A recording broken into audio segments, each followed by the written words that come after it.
বাংলাদেশ ক্রিকেটের ইতিহাসে নতুন অধ্যায় আগামীকাল আয়ারল্যান্ডের বিপক্ষে মাঠে নামলেই দেশের প্রথম ক্রিকেটার হিসেবে ১৭তম টেস্ট খেলবেন মুশফিকুর রহিম।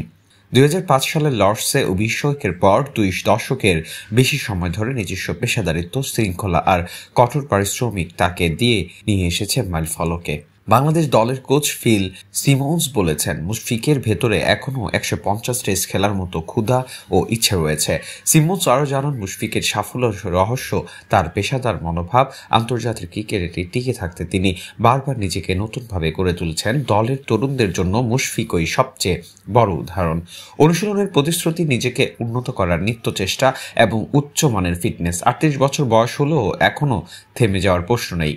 গলে সেঞ্চুরি, এরপর ধারাবাহিক রান, সব মিলিয়ে প্রমাণ করে পারফরম্যান্সই মুশফিকের পরিচয়। মিরপুর টেস্টের আগে তিনি দলীয় অনুশীলনের বাইরে ৩ দিন ধরে ব্যক্তিগত অনুশীলন করে প্রস্তুতি নিয়েছেন। কোচের ভাষায় সে দলের অন্যতম ফিট খেলোয়াড়। পারফরম্যান্স বটে, যতদিন পারবে ততদিন খেলার সিদ্ধান্ত সে নিজেই নেবে।